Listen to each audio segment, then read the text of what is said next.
Have you guys heard of the Irish Vanishing Triangle? For decades upon decades, answers have gone unanswered about what happened to these women. Some were found and others were not, and those who were found unfortunately were no longer alive, and those who disappeared vanished without a single trace. It was clear to authorities that this specific triangle wasn't like the other triangles that you see around the world, like the Bermuda Triangle or even the Michigan Triangle, where there's a sense of unexplained phenomenon going on. There was someone doing this on purpose to these women, but the question remained and still does to this day as to who was doing it and why. Was it one person? Was it multiple people? Or did these women simply disappear on their own? This is the story of how 9 women simply vanished into thin air and how 4 more turned up lifeless, leaving their loved ones and spectators across the world seeking answers. Alright guys, hi, my name is Ashley and I like to talk about crime, creepy, and unbelievable stories. Let's get into today's video.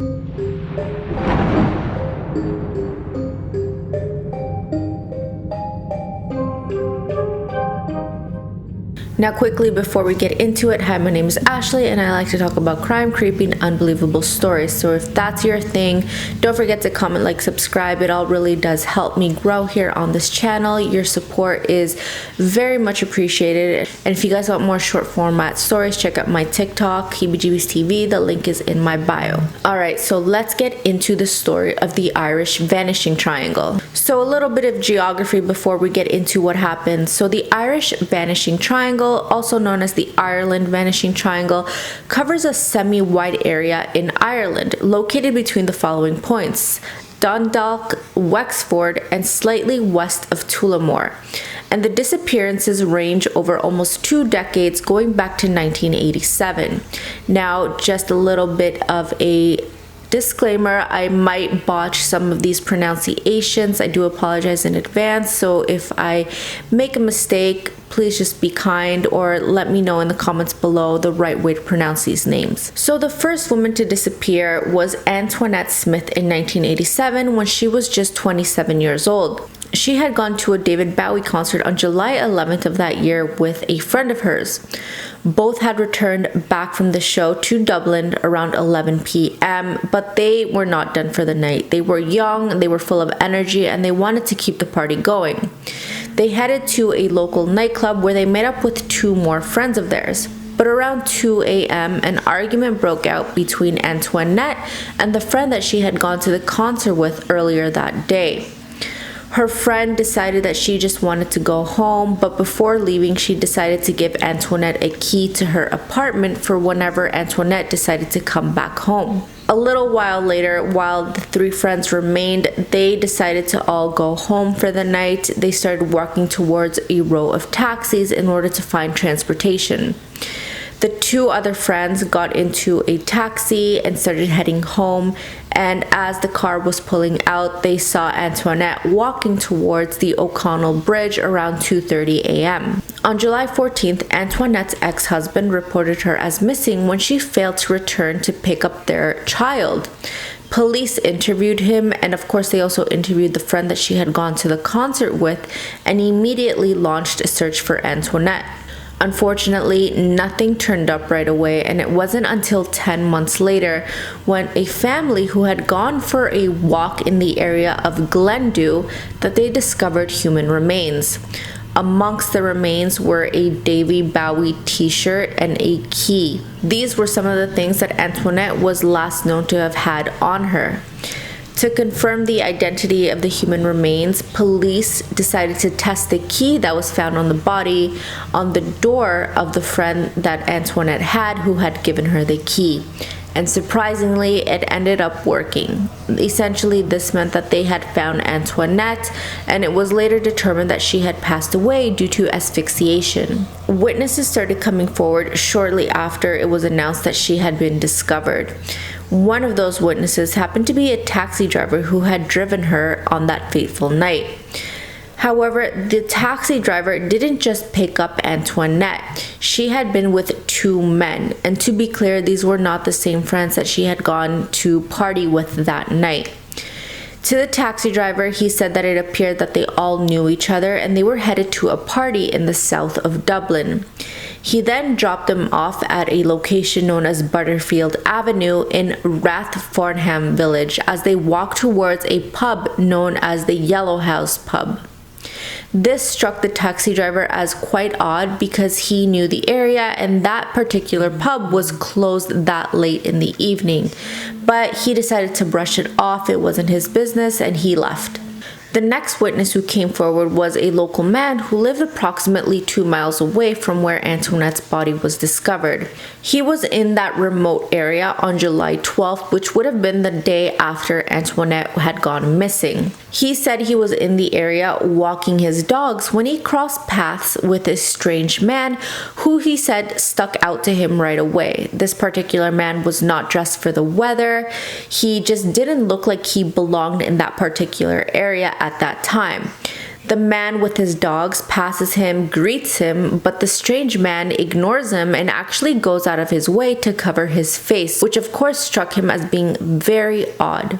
As the man ignored him, he ended up picking up his pace and started walking towards the parking lot. The witness then became very worried because he knew that his car was the only one in the parking lot, and realizing this odd behavior from this man, he thought that this guy might try to steal his car. So he turns around and starts walking in the same direction of this guy.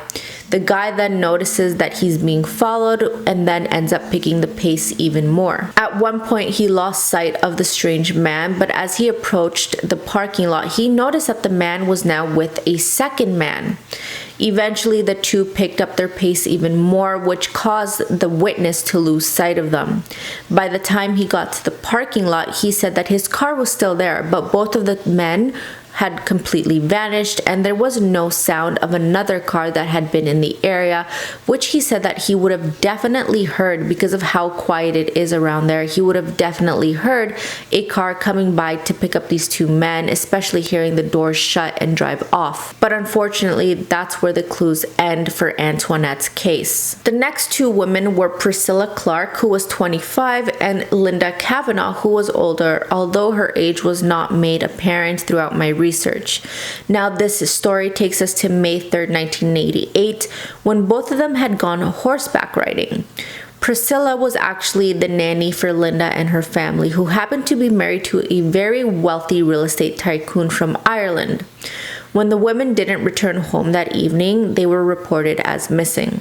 A search was done for both of the women and nothing turned up right away that evening. It wasn't until 2 days later when authorities stumbled upon the remains of Linda in the River Dargle.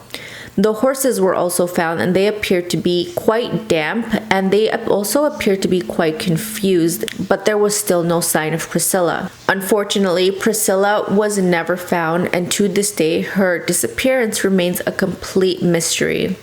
Initially, it was presumed that both her and Linda had been swept away in the river while they were crossing with the horses, which seemed like a reasonable explanation considering Linda was found in the river and she got caught in one of the tree branches, which is how they were able to find her. And from there, it was believed that Priscilla unfortunately ended up being swept away into the ocean since the Dargle River ends up connecting to the sea through the Bray River. In 1995, the body of an unidentified woman washed up on the shores of Ballin-na-Mona Beach wearing a jean brand that Priscilla was known to wear quite often. Within a few months of her discovery, she was buried without ever having been identified.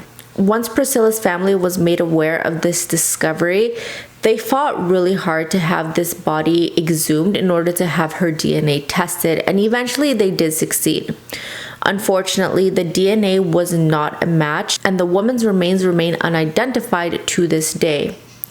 Over the years, Priscilla's family continued to search on their own, and they were inclined to believe that foul play was somehow involved. The next victim in this story is a woman named Patricia Doherty. During Christmas season of 1991, Patricia was busy running around preparing for the festivities. On December 23rd, she had returned back to her home located in Allington Lawns, Talgat around 9 p.m. Shortly after that, she remembered that she still needed to go back to the store in order to get Santa hats for her kids. So she left quickly, thinking that she would be back in no time. It wasn't until Christmas morning that Patricia was reported as missing by her husband. Of course, police questioned him right away as to why he took 2 days to report her as missing, but he had a fairly reasonable explanation. So you see, Patricia was working as a prison guard, and her shifts were often erratic, and they would also be called in last minute a lot, and she would tend to work overnights. He figured that she had been called in last minute and had to go work overnight. And remember, this was before cell phones were invented, so communication was not as easy as it is today. When she didn't come back home for Christmas morning, that's when her husband became extremely worried and decided to call her work.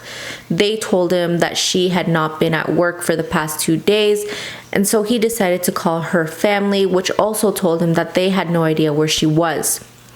This 2-day delay obviously caused extensive damage in the case. If you guys are a true crime buffy or true crime junkie, then you know that the first 48 hours or even the first 24 hours are crucial when it comes to a disappearance. Fortunately, some witnesses did come forward and they did place Patricia at the mall around 9:20 p.m., which matched the story that her husband gave police of her going back to the mall for Santa hats. 6 months later, on June 21st, 1992, a local man was cutting grass in an area known as Glass Monkey Breaks, which was less than a mile from where Antoinette's body had been found. As he was trimming the grass, he made the disturbing discovery of human remains. A key was also found on the victim's body, and again, the police decided to test it on Patricia's home front door. And it ended up working. Her identity was later confirmed using dental records, and it seemed like she had also passed away due to asphyxiation.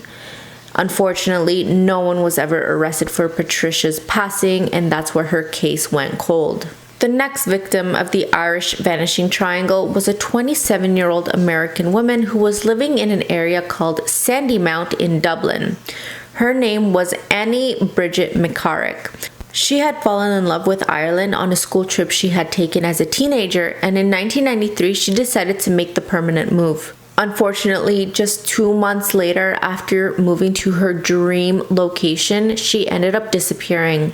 She had found work very quickly in Ireland as a waitress at the Courtyard restaurant and also at another local coffee shop known as the Cafe Java.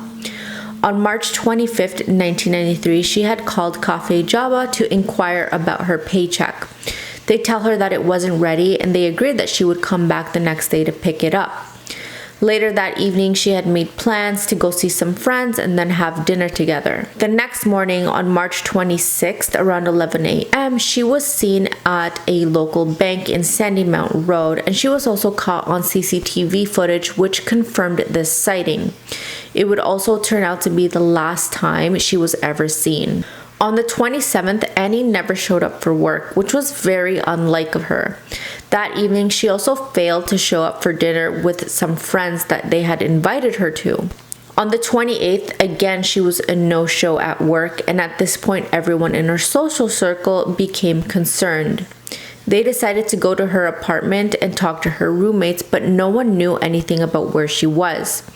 All they found were a bag of groceries on the kitchen counter with a receipt dating back to the 26th, which was the last day she was seen alive.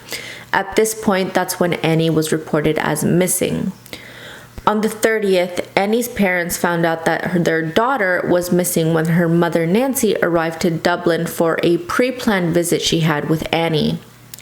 There was a wide search done for Annie, and almost immediately tips started flooding in about possible sightings. Most of them came in stating that she had been seen around her neighborhood of Sandymount, while others claimed that she had been seen boarding a bus to Enniskerry that afternoon, with additional sightings coming from that particular town as well, specifically at a pub named Johnny Fox. It was the doorman who claimed to have seen Annie at the pub, and she was with an unidentified man. They were both seen entering the pub together, but no one reported seeing them leave either separately or together. An extensive search was done for Annie that lasted approximately 6 months, but soon after that, the case went completely cold. There were reported sightings that came in throughout the years, but there was never anything substantial until this past year in 2023, which we'll get into a little bit later in the video. The next victim in the story is a woman named Marie Kilmartin from a town called Balad, and her story takes us to December 16th, 1993. She was working at a local nursing home where there was a Christmas party taking place. Around 4 p.m., two of her colleagues dropped her off at her home and watched her walk to her front door. Before she left, her colleagues invited her to another party later that evening, to which Mary replied, "Maybe." They didn't give it much hope though, because everyone knew that Mary was very much an introvert, and she also suffered from mild agoraphobia, which essentially means that you're afraid of going outside your home. Later that evening around 6 p.m., Mary's roommates arrived back to their house, and they were surprised that Mary was not there. All of the lights were also turned off, and there was a bag of groceries untouched on the kitchen counter, similar to what happened to Annie. A few hours after that, Mary's roommates started to get quite worried, so they decided to call her work to see if she was still there. To their surprise, they tell her that Mary had left work around 4 p.m. and had not gone to the second Christmas party later that evening. Immediately, she knew that there was something wrong here. Mary just wouldn't go outside in the dark, especially alone, but for some reason, she kind of reasoned with herself that there must be some sort of rational explanation and decided to go to bed. The next morning, she ended up speaking to a police officer who happened to be a neighbor, and then an investigation was launched. Police looked at the phone logs from the house landline and discovered that a phone call came in on December 16th at 4:20 p.m. The call was answered, which was presumed to be by Mary, and lasted only 2 minutes. The call was then traced to a phone booth located just outside Portolaise near the St. Vincent's Hospital. A witness would also come forward, placing a man in the phone booth around that time, and she described him as being around 30 years old and somewhere between 5'6" and 5'9" with dark hair, but this guy was never identified. Months and months would go by, and then it wasn't until June 10th, 1994 that a break in the case came forward. A body was discovered in Pims Lane, about 16 kilometers away from Mary's home, in a bog with concrete slabs on top of it in an attempt to conceal it. Dental records would later confirm that it indeed was Mary, and her cause of death was also asphyxiation. Throughout the years, there were several arrests made in Marie's case, but all of these people were eventually let go and cleared, and to this day, her case remains unsolved. The next woman who went missing was a woman named Eva Brennan, and she vanished just a few months after Annie McCormack did, and unfortunately, her case didn't get much attention. Eva was 39 at the time, but everyone, including her family and all of her friends, said that she looked much younger than her age. She also seemed to be very much an introvert, enjoying a quiet life and her daily routine. On Sunday, July 25th, 1994, she had attended church that day at St. Joseph's Terraner, and from there she had walked to her parents' home in Rathgar, arriving at approximately 1 p.m. This was completely normal for Eva. She would go to her parents' home on a daily basis, and on that particular day, they were planning on having Sunday dinner together. Once she got there, apparently an argument broke out between Eva and some of her siblings over the choice of food they were having, which would end up being completely insignificant. Unfortunately, it was enough to upset Eva, and she ended up leaving the family home by herself. The following day, no one heard from Eva, which was already completely out of character for her. Her father called her apartment, but there was no response, at which point he decided to go there himself with an employee/friend of his from a bar that he owned. They get to her apartment, they ring the doorbell, they knock the door, and no one answered. And so at this point, they were really worried, so they decided to break into Eva's apartment by breaking in through a window. To their surprise, her apartment was completely spotless, and after that, they reported her as missing. Unfortunately, the family was met with some pushback from authorities, and the main reason for this was because Eva was an adult, and essentially she had the right to be missing if that's what she wanted. Her family made the mistake of letting the authorities know that Eva did have some depressive thoughts. She did struggle with her mental health, to which the police replied that she may have just chosen to take her own life. This is something that her family strongly denies because Eva was a devout Catholic. And for those of you who don't know, if a Catholic chooses to take their own life, they go straight to purgatory or hell. Eva's father was not satisfied with this response from the police, so he decided to take matters into his own hands. Since he was a well-known businessman in the area, he decided to take his network and get the authorities to take her case seriously. Sadly, all of that took approximately an entire month for a search to really get on its way, but by that time, they had lost valuable time. The first 24-48 hours are the most critical, and also by that time, her apartment had been cleaned by her family and they had done their own search, so any evidence that was there was also lost. After that, no new clues emerged, and to this day, Eva has not been found. The next victim of the Irish vanishing triangle was 22-year-old Imelda Keenan. It was January 3rd, 1994 in Waterford when Elma disappeared. She had been attending school at the Central Institute in Waterford, and she had been living with her boyfriend in Waterford City. On that particular day, she had told her boyfriend that she was going to go run errands and stop by the post office. Around 1:30 p.m. that day, she was seen leaving her apartment and walking down William Street towards Lombard Street. That would be the last known sighting of Imelda when an acquaintance of hers had seen her walking down the street. The following day, her brother reported her as missing and a search was conducted, but like the others, there was absolutely no trace of her found, and to this day, she remains missing. Our next victim is 22-year-old Josephine Dullard, but everyone around her knew her as JoJo. She was originally from Callan but had moved to Kilkenny from Dublin. In the winter of 1995, she had been offered a stable position at a restaurant back in her hometown of Callan, which meant that she would have to move back home, which was actually quite appealing to her because she was at a point in her life where she was looking for more stability and security. On November 9th, 1995, JoJo boarded a train to Dublin from her hometown of Callan. By this point, she had already moved back home, but she needed to go back to Dublin to collect a few things.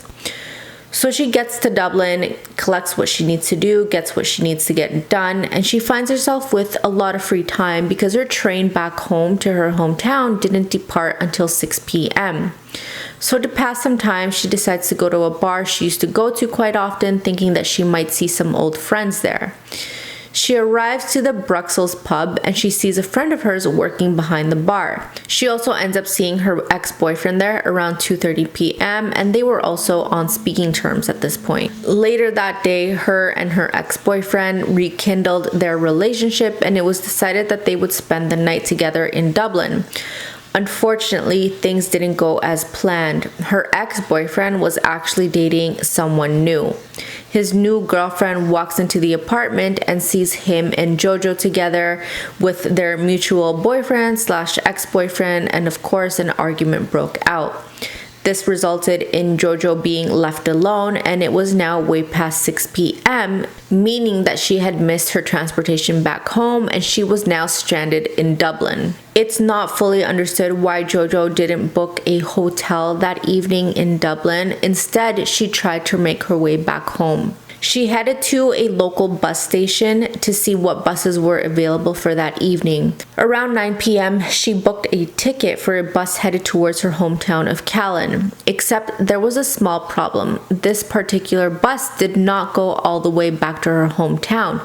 It only went a portion of the way towards a town called Naas, which was still 65 miles away from her home, which meant that she would essentially have to figure out how to get home from there on her own. At 10 p.m., she boards the bus and eventually gets off at the last stop in Naas. Again, she didn't book a hotel in this particular town and instead opted to hitchhike. An elderly man stopped and gave her a ride to a neighboring town called Kilmartin. Upon dropping her off, he advised her that she should really just spend the night somewhere in town, book a hotel, because it was getting really late, it was dangerous, you just don't know what could happen. Now keep in mind this was a different time, people were more likely to trust each other, and hitchhiking was actually quite common at this point in time. JoJo thanks the elderly man for the ride and for the advice, but ignores him, and she decides to hitchhike. This time, a younger guy picks her up and drops her off in another town known as Moon, which was 45 miles away from her home. At this point, it was now 11:30 p.m., and her surroundings were quite dark, and it was very isolated in this area. It was a small town, and most people were inside their homes, likely fast asleep. JoJo then walks to a nearby phone booth and calls one of her friends named Mary to tell her about her situation. She wasn't too sure what to do at this point. She was still hoping to hitch a ride back home, but it was late and there were not many cars passing by at this point. While she was on the phone with Mary, she saw a car coming towards her, so she manages to wave them down. She then tells Mary to hold on for a second while she goes to talk to these people in the car, and so she goes and does that, and then after a couple minutes she comes back to the phone and tells Mary that she was able to get a ride with these guys, and they say their goodbyes. That was the last time anyone heard from JoJo. About a year later, a taxi driver came forward as an eyewitness, saying that he was in the same area that JoJo was last seen in. It was approximately midnight when he spotted a red Ford Sierra with British plates on the side of the road, with a man urinating next to it. Suddenly, a young woman bursted out of the side door barefoot and started running almost as if she were running for her life. Soon after that, a second man exited from the side of the car and ended up following her, grabbed her by the waist, and then dragged her back into the car, and all three of the people drove off. After that, the case went cold and nothing about JoJo was ever heard of, and no one knows where she is to this day. On August 23rd, 1996, Fiona Pender was the next woman to go missing in the Triangle. At the time of her disappearance, she was just 25 and was 7 months pregnant. She was also living with her boyfriend John at their shared apartment on Church Street in Tullamore. On the 22nd of August, Fiona had spent the day shopping with her mother and then had gone back home to the family house to see her father. Around 7 p.m., she took a taxi back to her apartment with her mother. They both walked up to her front door of her apartment. They made plans for the following day to see each other, and they exchanged their goodbyes. That would be the last time anyone would ever see or hear from Fiona. The next day, her mother arrived to Fiona's apartment, knocked on her door, but no one answered, and she also noticed that all of the blinds were completely shut. She told herself that her daughter was probably really tired. After all, she was heavily pregnant. She was 7 months pregnant at the time. And so with that, she decided to leave. By Saturday, no one in Fiona's family had heard from her, which they found to be very odd. So they decided to call her boyfriend John. He tells them that he has absolutely no idea where Fiona is and that he thought that she had been with her family this entire time. He says that the last time he saw her was Friday at 6 a.m. when he left their apartment to go to his family's farm, which was approximately 8 miles out of town. He assumed that Fiona was staying with her family because he had told her before he left that he was going to be spending the night at the family farm. After that, it was complete radio silence. There was some initial thoughts that John and his family could have potentially been involved, and at one point they were actually arrested for being involved in her disappearance, but just 12 hours later they were released after authorities found no evidence connecting them to Fiona's disappearance. Several months later, Ciara Breen disappeared from Dundalk. She was just 17, and it was February 13th, 1997, when Ciara had gone to bed at her family home shortly after midnight. She said goodnight to her mother and went straight to her bedroom. Around 2 a.m., her mother had gotten up to use the bathroom and decided to check on her daughter at the same time. To her surprise, when she opened her bedroom door, she discovered that her daughter was not in her room. It was assumed that Sierra had snuck out of her bedroom window to go meet someone. She had left all of her personal belongings behind, which led everyone to believe that she had the intention of returning back to her bedroom. This was later confirmed by authorities when they discovered that a window on the lower floor on the main floor was left open, which they believed was going to be used by Sierra to get back into the house. Police questioned all of Sierra's friends to see if they had any information, and they received some very disturbing updates.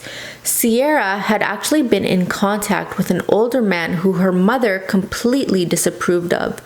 The problem was that she was just 17 and this man was a full-on adult. It was completely inappropriate, and Sierra's mother even had to chase him away from their front garden one time, telling him to stay away from her daughter. Unfortunately, this didn't do much to stop Sierra or this guy. In the days before her disappearance, Sierra and her group of friends had noticed this older, creepy guy kind of just staring at them when they had been grabbing food at a local fast food restaurant. Everyone thought he was quite creepy, giving off very weird vibes, but Sierra decided to give him a chance. They overheard him asking her if he could see her later, to which she replied that she would need to sneak out of her home once her mother had gone to bed. After that, zero trace of Sierra was ever found. Tragically, there was another Fiona that went missing, and her name was Fiona Sinnott. She was 19 years old, and she was also a single mother to an 11-month-old baby living in Ballyhit. On Sunday, February 8th, 1998, Fiona, along with some of her friends, were hanging out at a local pub named the Butler's Pub. But so was her ex-boyfriend, who she happened to have quite a toxic relationship with.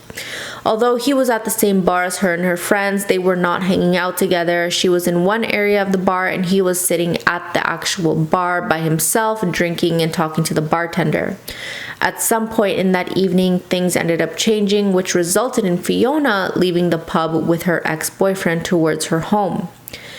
Based on her ex-boyfriend's report, he said that they walked home together, where he ended up sleeping on the couch and she slept in her bedroom. He did mention that she had been complaining about arm pain all day and all night, and again in the morning. It was so bad the next morning that she decided that she needed to go see a doctor on the 9th. She told him that she would just end up hitching a ride into town and ended up leaving. Her ex ended up calling his mother for a ride to come pick her up, and then she took him back to their family home. Unfortunately, Fiona never made it to the doctor, and no one ever came forward with sightings of her trying to hitch a ride, or let alone actually giving her a ride into town. The only clue that emerged were several black trash bags outside her home shortly after she vanished. Another interesting clue was that her home had been completely wiped down. It was very neat and tidy, which was said to have been out of character for Fiona. A few weeks later, a local man who happened to be a farmer discovered several black trash bags on his property that did not belong to him. He opens them up and he sees that there are letters addressed to a woman named Fiona.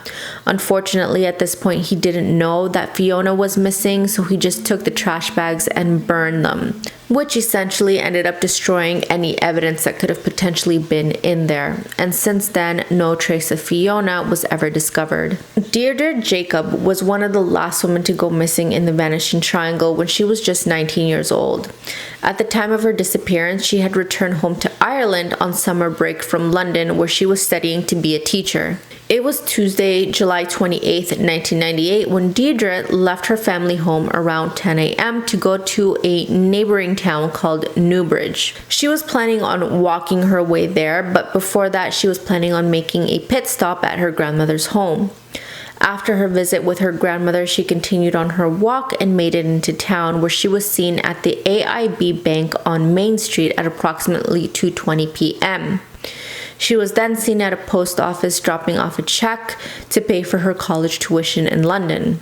Around 3 p.m., she started making her way back home. Around 3:30 p.m., she was almost home when she decided to stop to talk to a neighbor.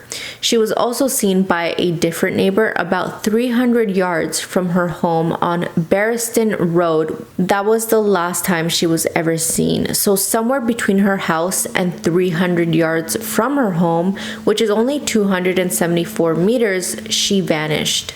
The last woman to go missing from the area was a woman named Claire Boylan. She went missing from the area in 2003 when she was just 36 years old, and she was living in an area known as Terraner, the same area where Eva Brennan had also gone missing.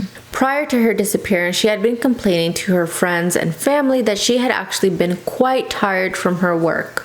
On Sunday, March 2nd, 2003, she had told her family that she was planning on meeting up with an old friend in Tullamore.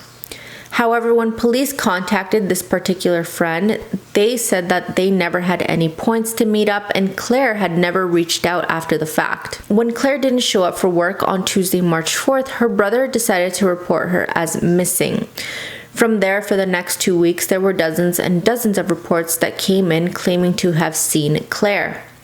Many of the people claimed that they saw her walking around in the Terraner area, but the last sighting was documented on March 15th. When police searched her home, they discovered that all of her personal belongings were still inside the house, including her passport, which ruled out her leaving voluntarily. Since then, no new clues have emerged. Now, that was quite a long list of all of these women who have either gone missing or unfortunately were found deceased. Now, if you're still with me, let's go into the theories. So, what is happening here? Was it a serial killer? Were there perpetrators using the isolation of this particular area of these small towns to their advantage? Was there more than one person involved? Let me know what you guys think in the comments below. So from my perspective, this situation kind of reminds me a little bit of the Texas killing fields, where so many women were discovered in this small area in Texas. And although in that case, there was a belief that there was this one guy that was responsible for a big chunk of these women, it's likely that there were multiple people using this one area as kind of like a dumping ground for their victims, since at the time it was known to be very isolated from any nearby towns. And I actually did a video on this story which goes in depth into all of the victims that were found, as well as potential theories. If you guys are interested, I will link it somewhere up here for you guys. But it's hard to ignore the lack of interest in some of these cases by police officers, which is a sentiment that was shared by many people online as I was doing my research. The attitude towards women was quite blasé, with many officers believing that a lot of these women were simply runaways, or sometimes even blaming the victim for being in the wrong place at the wrong time. So what do we know here about these women? Are there any patterns? Well, the main thing that most people seem to focus on is that most of these women were in the same age range, in their 20s and their 30s, with a few outliers. Keeping that in mind, there was an organization known as Operation Trace that was set up by a former police commissioner named Pat Byrne to investigate the disappearances. All of that hard work would pay off because they ended up coming across a name, and that was Larry Murphy. So who is Larry Murphy? Well, let's just say he is not the greatest guy around. Larry was a carpenter in his mid-30s at the time of these disappearances, but back then he also had no criminal record. And as of 2023, he's actually a person of interest, if not the #1 suspect in the cases of Annie McCarrick, JoJo Dullard, and Deirdre Jacob. In the year 2000, that's when things drastically changed. He had been stalking a woman before he decided to make his move.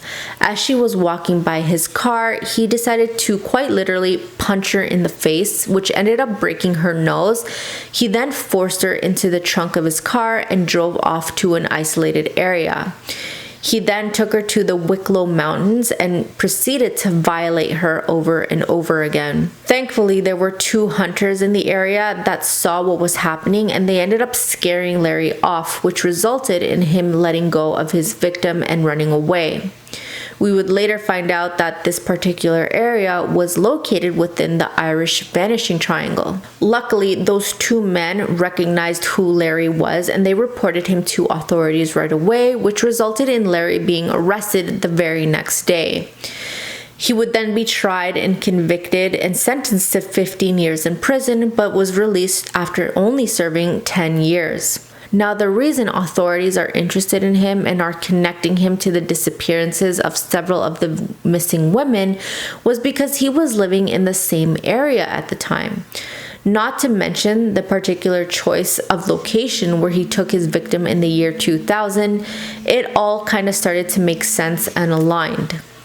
Another interesting piece of information is that Larry had actually completed some work on the home of Deirdre Jacob's grandmother, creating a link to that one particular victim. However, there is no solid evidence yet that would prove beyond a reasonable doubt that he was responsible for any of these crimes. And throughout the years, he has completely denied any involvement in any of these cases. Another particular person of interest was a man named Liam Muller. He was later identified as the older man who was known to be talking to Sierra, the 17-year-old girl that snuck out of her bedroom window to meet an older man. In 1999, he was arrested for her case, but due to a lack of evidence, he was let go, but he was arrested again in 2015, but unfortunately, due to lack of evidence, they had no choice but to let him go. And then in 2017, he passed away in prison for unrelated charges when he was just 55 years old, taking the secret or the truth as to whether or not he was involved with Sierra's disappearance or any other of the disappearances with him to the grave. As for other theories, I've seen many of them floating around involving certain family members or certain partners of these victims. And some of the theories also say that a lot of these women happen to be a crime of opportunity where they just were at the wrong place at the wrong time. But I don't want to go into those theories without spreading too much misinformation here, because some of these people are still alive and they are denying any involvement. But if you are curious enough, a lot of that information is available on the internet if you're willing to do a deep dive. But that's where the story of the Irish Vanishing Triangle is at this point in time. A lot of these cases are still cold cases and we have absolutely no idea who is responsible for them. So let me know what you guys think. Do you think it was Larry Murphy? Do you think Liam Muller was involved? Do you think there was multiple people involved? Or is there some sort of unknown serial killer that was on the loose at this point in time? Let me know what you guys think in the comments down below, and don't forget to comment, like, subscribe if you guys enjoyed this video. And if you guys have any other case suggestions, whether they're crime, creepy, or unbelievable, leave them in the comments below and I will be sure to take a look. Alright guys, thanks so much for joining me and I will see you in the next video.